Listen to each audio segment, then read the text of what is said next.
वेद, उपनिषद, गीता, इन सब के बारे में बच्चों को पढ़ाया जाए और खाली रिचुअल नहीं किया जाए, खाली खाना पूर्ति ना की जाए कि बेटा वेद पढ़ लिया करो, बेटा गीता का एक श्लोक पढ़ लिया करो, बल्कि उसको कंपटीशन में डाल के वेद को समझो, वेद को पढ़ो, उपनिषद पढ़ो, गीता को पढ़ो और उससे जो तुमको समझ में आ रहा है उसको एक भाषण के रूप में कंपटीशन में लेके आओ।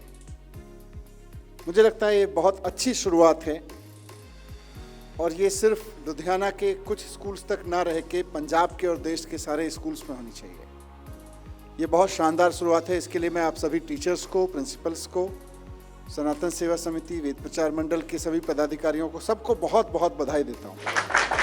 आज के मंच पर भले ही 3 बच्चों ने अपनी बात रखी, लेकिन 296 स्कूल्स में सैकड़ों बच्चों ने इस मंच तक आने के लक्ष्य को हासिल करने के लिए वेद, उपनिषद और गीता की गलियों से रास्ते नापे होंगे। उन्होंने भले ही कुछ इंटरनेट पे सर्च किया हो, उन्होंने भले ही कोई वीडियो देखा हो, उन्होंने भले ही चैट जीपीटी से अपनी स्पीच के कुछ अंश लिखवा लिए हों, लेकिन पढ़ा तो खुद ही होगा ना। उसके एक एक शब्द को गुना तो होगा। उसके बाद वो उस भाषण तक आए होंगे, उस स्थिति तक आए होंगे कि मंच पे खड़े होकर उसकी बात कह दें। ये बहुत सार्थक प्रयास है। क्यों ये सार्थक है? एक एजुकेशनिस्ट होने के नाते और एक पॉलिटिकल लीडर होने के नाते और एक भारतीय होने के नाते मुझे ये बहुत अच्छा लगा, क्योंकि एक तरफ जब सारी दुनिया वैज्ञानिक प्रयोगशालाओं में घुस के यूनिवर्स की था पाने की कोशिश कर रही है कि भाई यूनिवर्स कितना बड़ा है, या ये समझने की कोशिश कर रही है कि एक एटम के अंदर प्रोटॉन, न्यूट्रॉन, इलेक्ट्रॉन के अलावा और क्या क्या चीज़ें हैं, वो ये समझने की कोशिश कर रही है कि ये रियलिटीज़ हैं या केवल वेव्स हैं, ये कुछ है भी जो कुछ सॉलिड ऑलरेडी ये दिख रहा है या कुछ भी नहीं है, केवल कंसोलिडेटेड वेव्स किसी फॉर्मेट में आके हमारे सामने खड़ी हैं। सारी दुनिया बहुत वर्षों के वैज्ञानिक प्रयोगों के बाद जिस बात को कहने की कोशिश कर रही है, वो हमारे ऋषियों ने, हमारे भारत के गुरुओं ने अपने अंदर घुस के समझ लिया और लिख के रख दिया। आज क्वांटम साइंस क्या कह रही है? क्वांटम साइंस यही तो कहने की कोशिश कर रही है कि भाई जो कुछ भी है वो परमाणु के आगे, सब पार्टिकल्स के आगे वेव्स हैं। हमारे ऋषि 2500, 3000, 5000 साल पहले कह गए कि सब कुछ कांप रहा है, सब कुछ कंपित हो रहा है, कुछ भी सॉलिड नहीं है। तो आज जब जिन बच्चों को आप लोग पढ़ा रहे हैं, निश्चित रूप से इन बच्चों में से कुछ लोग जाके गूगल चलाएंगे, कुछ लोग दुनिया की किसी शानदार एटॉमिक लेबोरेटरी में जाके एनर्जी को टेम करने की कोशिश करेंगे। इनमें से कुछ बच्चे जाके यूनिवर्स की थाह पाने की कोशिश करेंगे।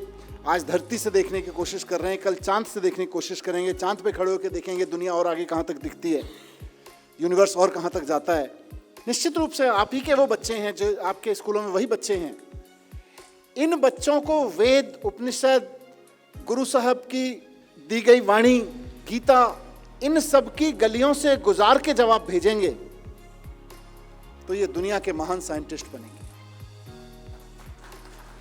क्योंकि अभी विज्ञान अधूरी जानकारी दे रहा है। विज्ञान में जितने प्रयोग पश्चिम में हुए हैं उनमें सब में कोशिश की गई है कि बाहर की दुनिया को तोड़ो फोड़ो, बाहर की दुनिया तक दूरियां नापने की कोशिश करो और उससे तुमको दुनिया समझ में आएगी।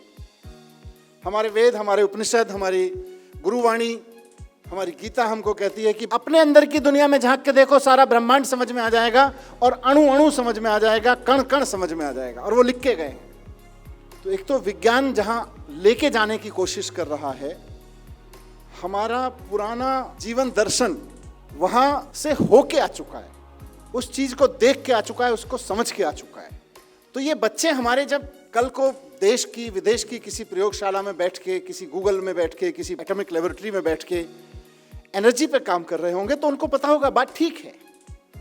ठीक है कि तुम्हारे यहाँ 200 साल पहले किसी रदरफोर्ड ने आके, किसी नील बोर ने आके, किसी आइंस्टाइन ने आके, बहुत ग्रेट साइंटिस्ट रहे हैं अपने अपने समय के, मैं उनको डिमीन नहीं करना चाहता, लेकिन ये हमें समझना पड़ेगा, हर एक भारतीय को समझना पड़ेगा कि किसी रदरफोर्ड, किसी नील बोर, किसी आइंस्टाइन ने आके जो बात अब दुनिया को समझाई है, किसी लेबोरेटरी में घंटों घंटों खड़े होके, हमारे ऋषि हमको दुनिया में वो बात हजारों हजार साल पहले समझा के चले गए।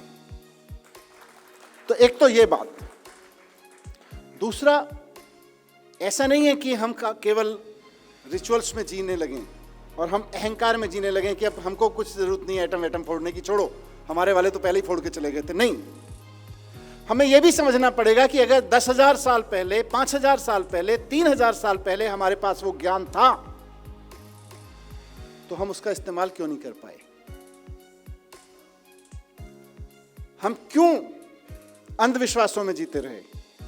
क्यों हम जाति और धर्मों की लड़ाइयों में पड़ गए?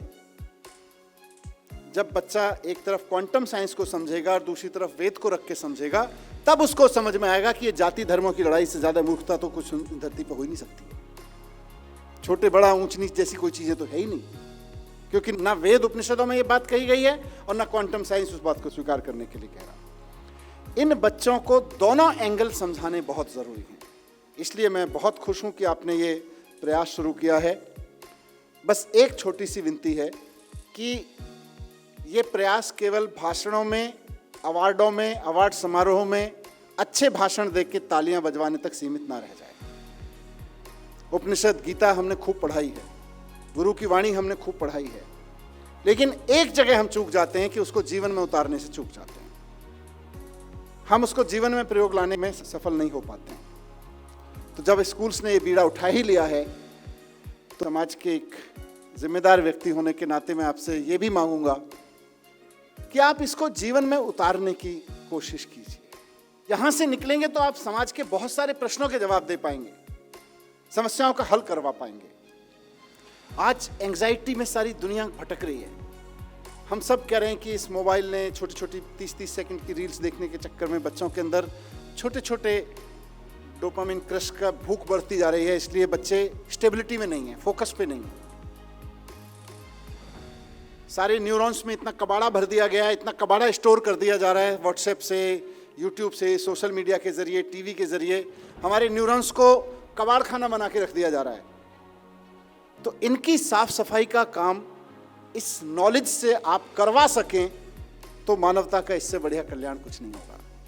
काम आसान नहीं है, काम कठिन है, क्योंकि जब सारा का सारा तंत्र मिलके हमारे न्यूरॉन्स को कबाड़ खाने का कोडिंग एजेंट बना रहा है, यहाँ पे हर इंफॉर्मेशन हमारे न्यूरॉन्स को कबाड़ खाना बना के रख रही है, लो ये भी क्रैप रखो, ये भी क्रैप रखो, ये भी क्रैप रखो।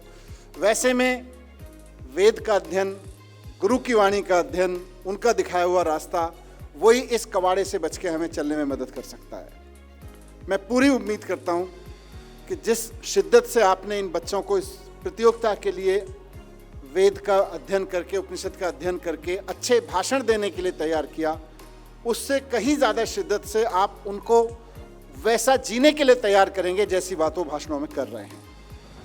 वरना अगर नहीं कर पाए तो दुनिया जिस तरफ जा रही है उस तरफ जाने से कोई रोक नहीं पाएगा।